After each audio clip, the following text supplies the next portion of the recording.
Alumnos, buenas tardes. Vamos a iniciar la clase de cáncer e inmunidad o inmunidad y cáncer. El sistema inmunitario ataca y elimina no solamente las bacterias, virus y otras sustancias extrañas, sino también afecta a las células del cáncer. Una célula cancerosa no es una célula extraña, es una célula cuya función biológica ha sido alterada de tal forma que no responde a los mecanismos normales del cuerpo que controlan el crecimiento y la reproducción de las células. Las células anormales pueden continuar creciendo, transformándose en células atípicas o cancerosas o anaplásicas. En el sistema inmunitario, una buena parte de la defensa del organismo contra el cáncer es llevada a cabo directamente por las células, más que por los anticuerpos o inmunoglobulinas que circulan en la sangre. Entonces, la inmunidad hacia el cáncer prácticamente es celular y muy poco humoral. Por ejemplo, la presencia de antígenos tumorales sobre las células cancerosas puede activar ciertos glóbulos blancos, linfocitos y en un grado mucho menor monocitos, los cuales realizan una vigilancia inmunológica buscando las células cancerosas y destruyéndolas. El papel fundamental del sistema inmunitario de controlar el desarrollo de una célula cancerosa es ejemplificado por una sorprendente estadística. El cáncer tiene 100 veces más posibilidades de aparecer en las personas que toman fármacos que inhiben el sistema inmunitario. El cáncer es más frecuente, según las estadísticas. Aquí, por ejemplo, en nuestro medio, el cáncer de cuello uterino es la primera neoplasia maligna que aparece en las mujeres. En estadísticas es la de mayor porcentaje. Y también tenemos que indicar de que se debe principalmente a una baja de defensas. Por eso, uno de los factores más importantes en la aparición de las neoplasias en el cuello uterino, el carcinoma de cuello uterino, es la desnutrición en nuestro medio. Muy importante. La desnutrición es un factor importante en el desencadenamiento de las neoplasias malignas como el carcinoma de células del cuello uterino o la leucemia o el linfoma. Es decir, es muy importante tomar en cuenta esta introducción en inmunidad y cáncer. Bueno, pasaremos ahora a otra parte que considero también muy importante, que son los antígenos tumorales. Un antígeno es una sustancia extraña, reconocida y marcada por el sistema inmunitario de nuestro organismo para ser destruida. Los antígenos se encuentran sobre la superficie de las células tumorales o neoplásicas. Pero normalmente el sistema inmunitario de un individuo no reacciona contra las células propias. Cuando una célula se convierte en cancerosa, nuevos antígenos que no son familiares para nuestro sistema inmune aparecen sobre la superficie de esta célula y el sistema inmunitario puede considerar estos nuevos antígenos, llamados antígenos tumorales, como extraños y es capaz de frenar o destruir estas células cancerosas. Sin embargo, aún funcionando plenamente, el sistema inmunitario no siempre logra destruir todas las células cancerígenas. Por esa razón es de que en un conflicto inmunológico antígeno-anticuerpo, alguien tiene que salir vencedor o triunfador. En este caso, en la mayoría de las posibilidades, las células cancerosas son las que triunfan ante nuestro sistema inmunitario. Por eso es que hay la aparición de estas entidades neoplásicas o cancerosas que al final pueden terminar con el ser que está afectado. Hay un dicho que dice, mientras la neoplasia florece o el cáncer florece, el cuerpo se marchita. Es un conflicto donde células han derrotado a nuestro sistema inmunológico. Pero eso no quiere decir que no exista defensas contra estas enfermedades. Hay una lucha al comienzo, ¿no? Donde no se sabe si va a vencer la parte inmunitaria o la parte de las células que tienen los antígenos tumorales. En este caso, una gran mayoría de las posibilidades es que las células cancerosas puedan vencer a nuestro sistema inmunitario. Los antígenos tumorales se han identificado en varios tipos de cáncer, como el melanoma maligno, que es una neoplasia que se localiza en los melanocitos de nuestra epidermis, es decir, es una neoplasia que aparece en la piel. El cáncer de hueso, el osteosarcoma y algunos tipos de cánceres gastrointestinales. Las personas con estos cánceres pueden desarrollar anticuerpos contra estos antígenos tumorales, pero generalmente los antígenos no producen una respuesta inmunológica adecuada para controlar el cáncer. Además, los anticuerpos pueden ser incapaces de destruir el cáncer. Pueden ser incapaces de destruir el cáncer. Y algunas veces parece que incluso estímulos, en algunos casos, estimulan o hay estímulos para su crecimiento. Sin embargo, es posible sacar provecho de ciertos antígenos tumorales. Los antígenos liberados en la sangre por algunos cánceres pueden ser detectados mediante análisis de sangre.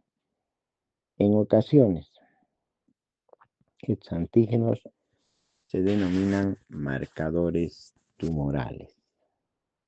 Vuelvo a reiterar porque esto es importante.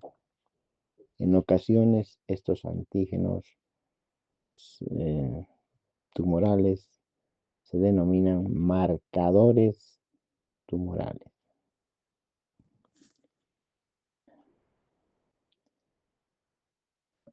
El posible uso de estos marcadores tumorales como método de detección del cáncer en la gente que no presenta síntomas ha adquirido un gran interés, es decir, como por ejemplo detectar un cáncer temprano sin que aparezcan todavía los datos clínicos. A eso se refiere.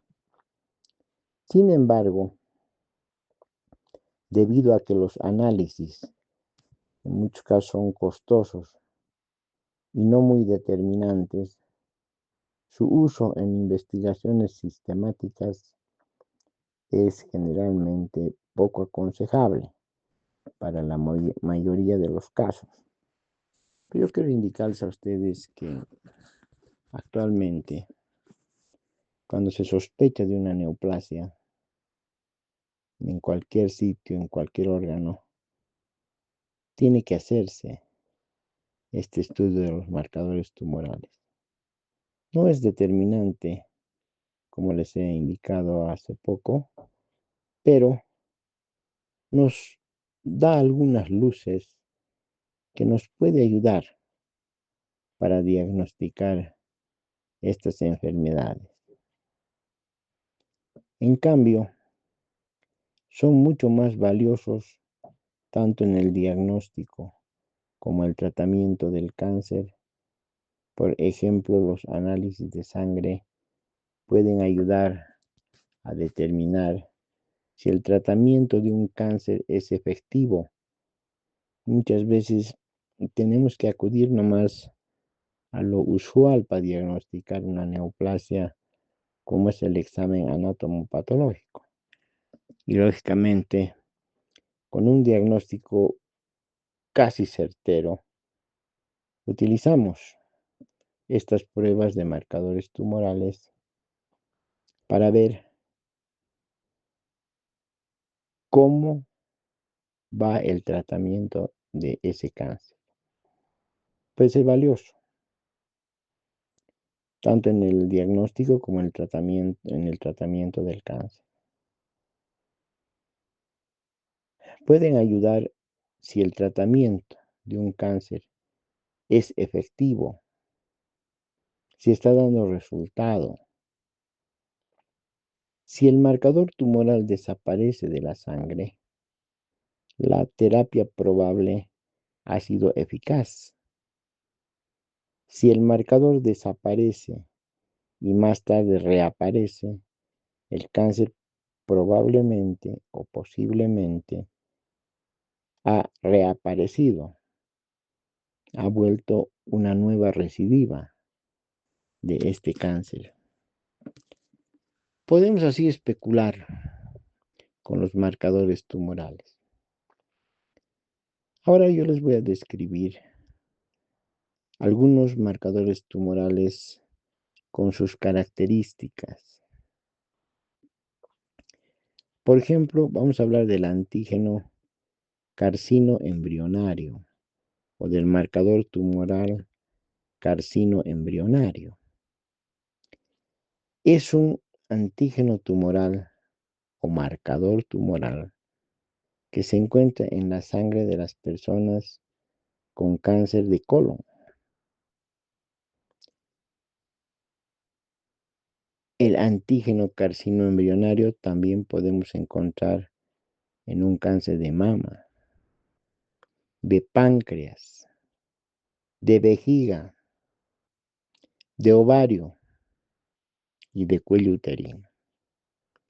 Es decir, este antígeno tumoral o este marcador tumoral no es específico para una neoplasia de un determinado órgano, sino que puede estar presente en todos estos cánceres que les he mencionado. Altas cantidades de este antígeno pueden también detectarse en los grandes fumadores y en quienes padecen cirrosis hepática o colitis ulcerativa o ulcerosa, que es una enfermedad autoinmune también. Entonces, esos son falsos positivos, porque un gran fumador todavía no tiene un cáncer detectable, o como alguien que padece una cirrosis hepática o una colitis ulcerativa, puede dar valores que nos están indicando que existe este marcador tumoral del carcinoma, em, carcino, carcino embrionario, de este marcador tumoral carcino embrionario. Entonces son falsos positivos. Por lo tanto, la presencia de esta gran cantidad de antígenos carcino embrionario significa la existencia de cáncer. La medición de los valores del antígeno carcino embrionario en las personas que han sido tratadas por cáncer ayuda a detectar una recidiva del mismo. Si ya no es detectable, por ejemplo, el antígeno carcino embrionario, y ya sabemos que estamos tratando una neoplasia en un diferente órgano como los que hemos mencionado, entonces indicamos de que esta neoplasia está recidivando, es decir, está disminuyendo de tamaño o finalmente está con un buen pronóstico. Otro antígeno tumoral o, o también otro marcador tumoral, la alfa-fetoproteína. La alfa-fetoproteína, que es normalmente producido por las células del hígado en el feto. Este que viene a ser un marcador tumoral o antígeno tumoral, la alfa-fetoproteína, produce normalmente el hígado del feto. Se encuentra en la sangre de las personas con cáncer de hígado, un hepatoma, y a menudo en gente con ciertos cánceres de ovario, de testículo y en niños o adultos jóvenes con tumores de la glándula pineal. Ven ustedes, es importante hacer el estudio de estos marcadores tumorales, pero con estas especulaciones. Si no es determinante para algo definitivamente, pero podemos nosotros como médicos especular, decir esto ha salido positivo, este marcador tumoral, y podemos pensar en esta neoplasia, en esta otra neoplasia, ya más o menos le estoy orientando yo cada uno de estos marcadores tumorales en qué neoplasias está más presente. Otro marcador tumoral es la gonadotrofina coriónica humana. La gonadotrofina coriónica humana. Esta hormona producida durante el embarazo, normalmente, que sirve como base para los análisis del mismo, es decir, cuando la persona esté embarazada, es un dato importante la presencia de esta hormona gonadotrofina coriónica, y así sale el test de embarazo positivo.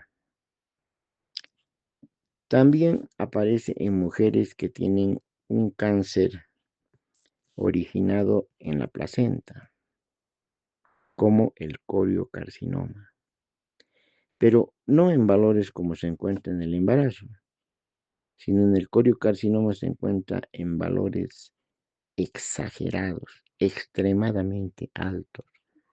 Es tan importante, ¿no?, para el diagnóstico del coriocarcinoma, que vemos, en nuestro medio vemos esta neoplasia.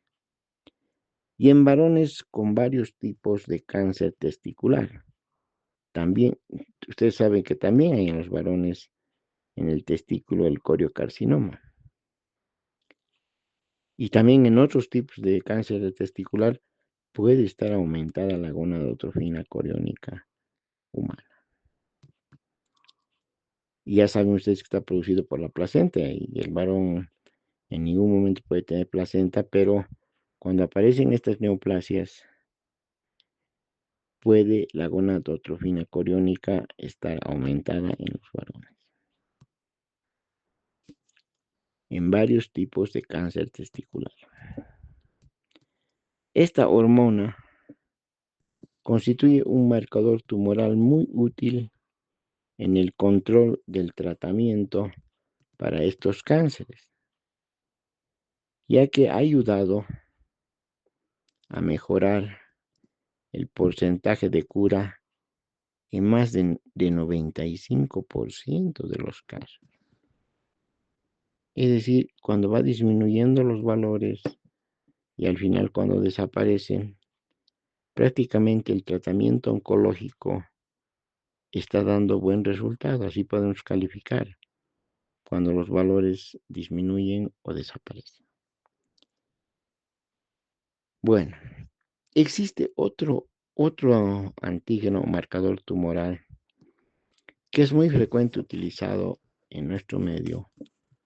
Ustedes saben que la mayoría de los varones que pasan los 60 años aparece una hiperplasia de próstata, hiperplasia benigna de próstata, que obstruye la luz de la uretra y por eso hay dificultad para miccionar.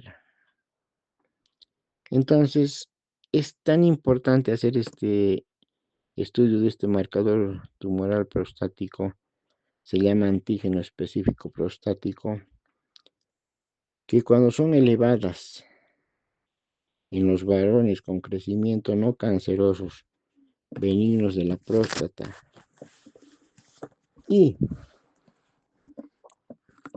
considerablemente en aquellos que tienen cáncer de próstata. Entonces, en ambos casos, cuando es una hiperplasia de próstata o un cáncer de próstata, en ambos casos está aumentado el antígeno prostático.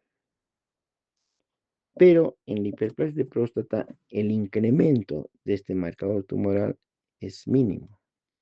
Mientras que en un cáncer de próstata, los valores son considerablemente altos. Vean ustedes qué importancia tiene esto en este caso de la lesión prostática, porque cuando los valores son mínimos o poco elevados, entonces se opta por una cirugía a través de la uretra. Perdón la expresión, se extirpa la próstata a picotazos, digamos, ¿no? O fragmentariamente. ¿Por qué? Porque sabemos que no es cáncer. Mientras que cuando los valores son considerablemente altos, entonces hay que hacer una cirugía más grande, donde hay que hacer una extirpación total de la próstata. Y no se olviden ustedes que el cáncer en la próstata aparece en la parte periférica de la próstata, no cerca a la uretra, sino en la parte periférica. Entonces, por eso amerita una cirugía con una extirpación total de la próstata. El valor a partir del cual debe considerar significativo es todavía incierto, pero los individuos con una cantidad elevada de este antígeno deberían ser sometidos a otros exámenes para buscar un cáncer de próstata o iniciar el tratamiento quirúrgico lógicamente, con la posibilidad de la extirpación total de la próstata. Y me parece que en este momento, si buscamos otros medios para otros exámenes para confirmar el diagnóstico de próstata, sería la biopsia a través de la pared del recto, la biopsia prostática por punción y llevar al anatomopatólogo para poder confirmar esta elevación exagerada del antígeno prostático. Pero a veces ya no se hace eso, sino que vemos un incremento exagerado de los valores del antígeno prostático, inmediatamente hacemos una cirugía o recomendamos una cirugía para que haya una extirpación total de la próstata y después hacer el estudio anatomopatológico complementario para confirmar, en la mayoría de los casos se confirma, o para descartar, en la minoría de los casos se descarta. Otro antígeno prostático es el CA125. Es otro antígeno tumoral o marcador tumoral. Sus valores en la sangre aumentan de manera sensible en las mujeres con distintas enfermedades de los ovarios, incluyendo el cáncer, lógicamente, porque es marcador tumoral. Y como el cáncer de ovario es difícil de diagnosticar, algunos expertos aconsejan determinar el CA125 en las mujeres mayores de 40 años. Sin embargo, su falta de sensibilidad y de especificidad indica que aún no es una prueba de detección preventiva o certera.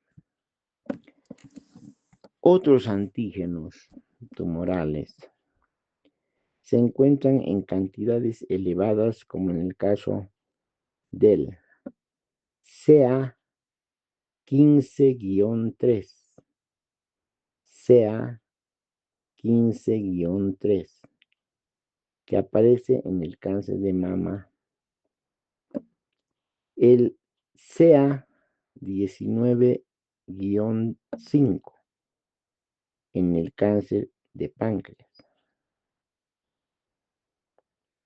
La beta 2 microglobulina, la beta 2 microglobulina vemos elevada en el mieloma múltiple.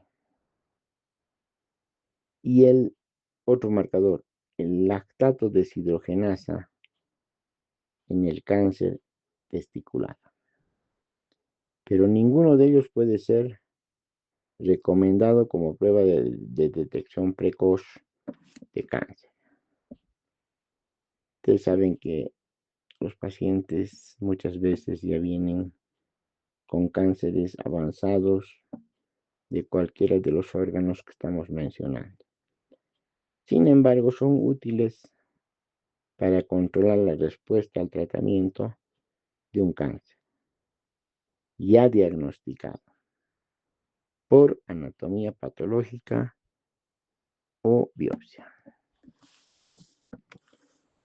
Entonces, hemos hecho un estudio más o menos concreto de lo que es la inmunidad cáncer, de los marcadores o antígenos tumorales. Les he mencionado todos los que se hacen actualmente y que son útiles, como les vuelvo a reiterar, para controlar la respuesta al tratamiento, es decir, si el tratamiento está yendo bien o está yendo mal, de un cáncer ya diagnosticado por anatomía patológica.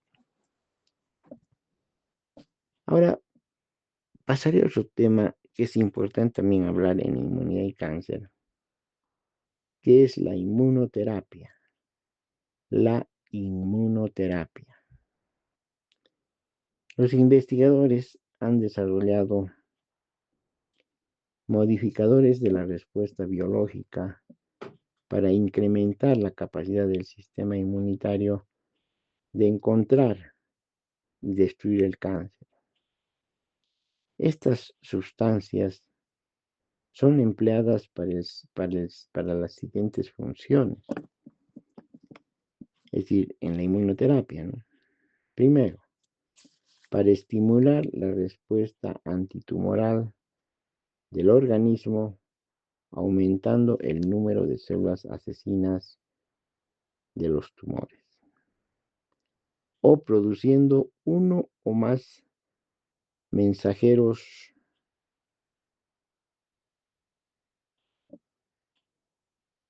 uno o más mensajeros químicos, en otras palabras, mediadores. Ese es uno. Dos, ¿para qué utilizamos la inmunoterapia? Dos, para actuar directamente como agentes destructores de los tumores o como mensajeros químicos también. Tres,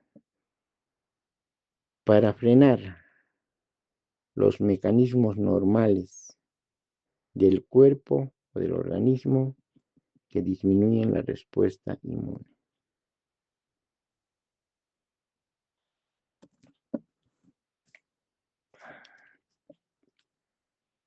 Cuatro, para alterar las células tumorales, aumentando la posibilidad de desencadenar una respuesta inmune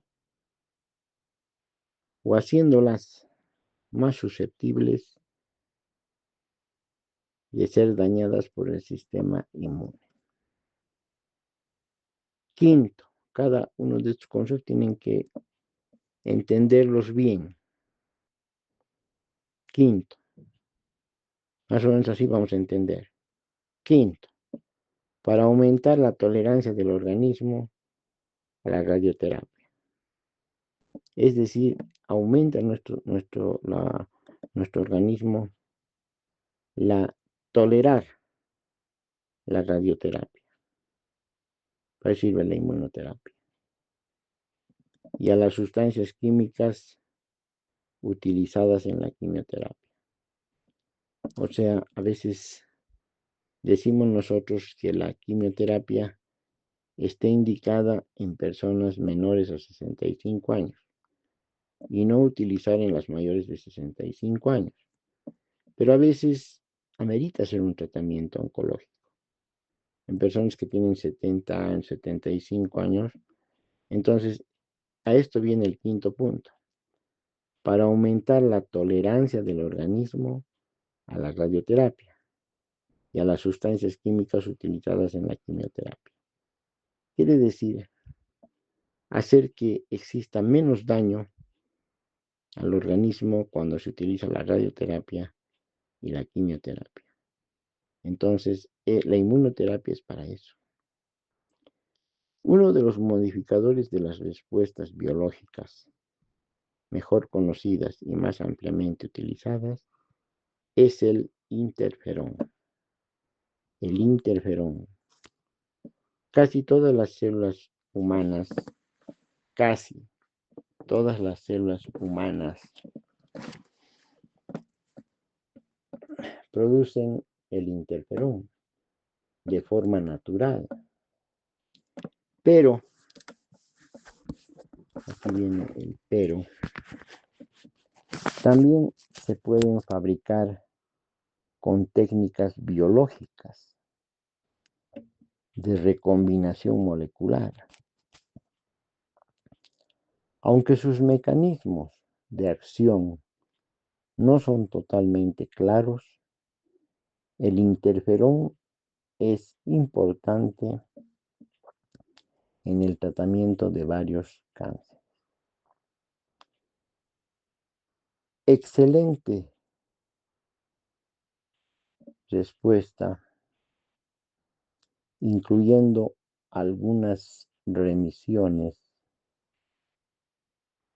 se han obtenido en alrededor de 30% de los pacientes. O sea, administrando interferón, que sería un medio de inmunoterapia, tenemos una buena respuesta en un 30%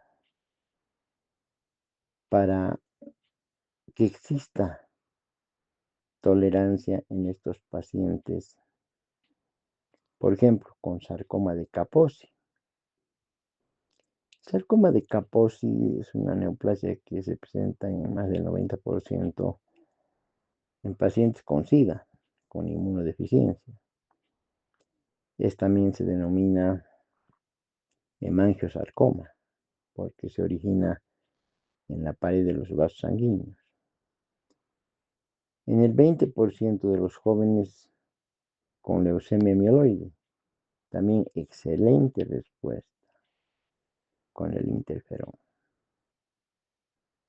Sí, con la leucemia mieloide crónica, ¿no? Porque con la aguda es más difícil, es más agresiva, es de peor pronóstico.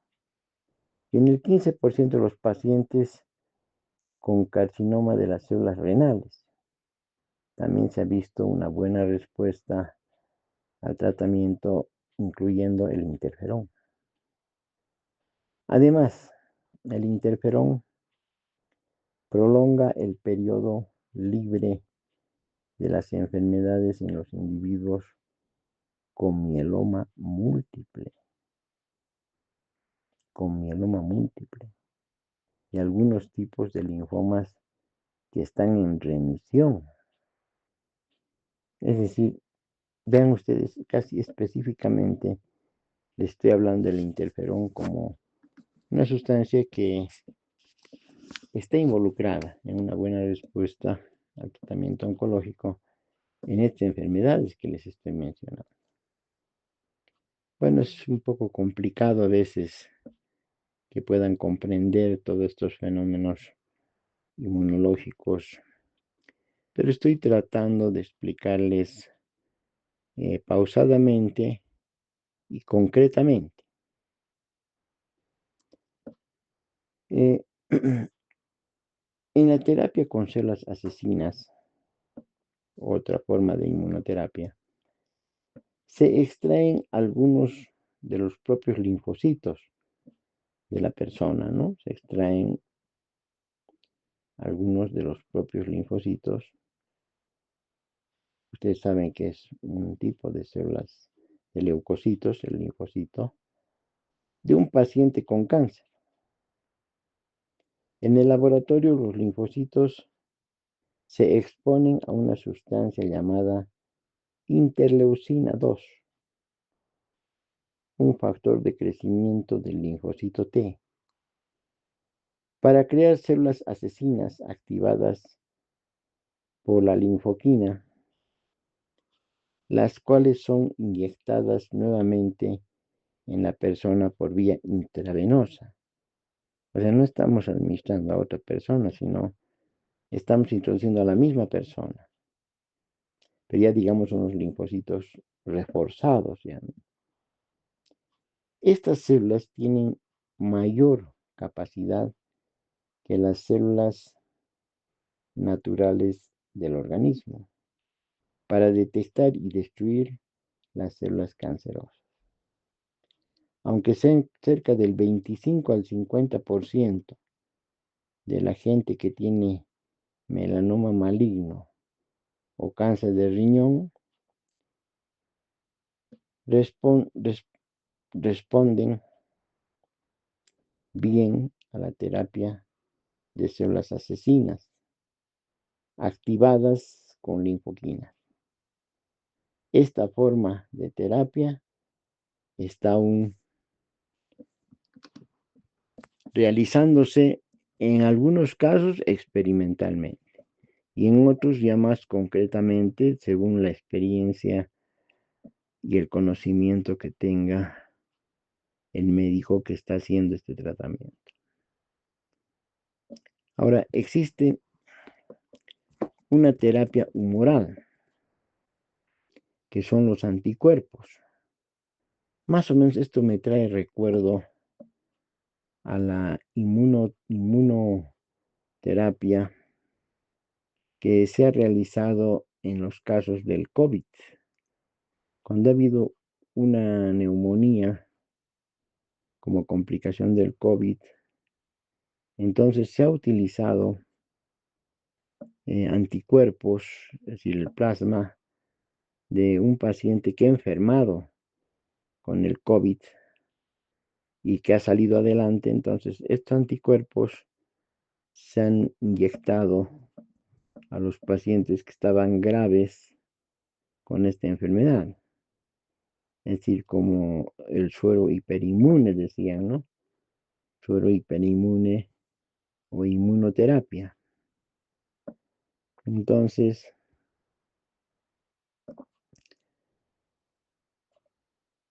la terapia humoral promueve al organismo a producir anticuerpos, sustancias como los extractores de bacterias o los extractos de bacterias, ¿no?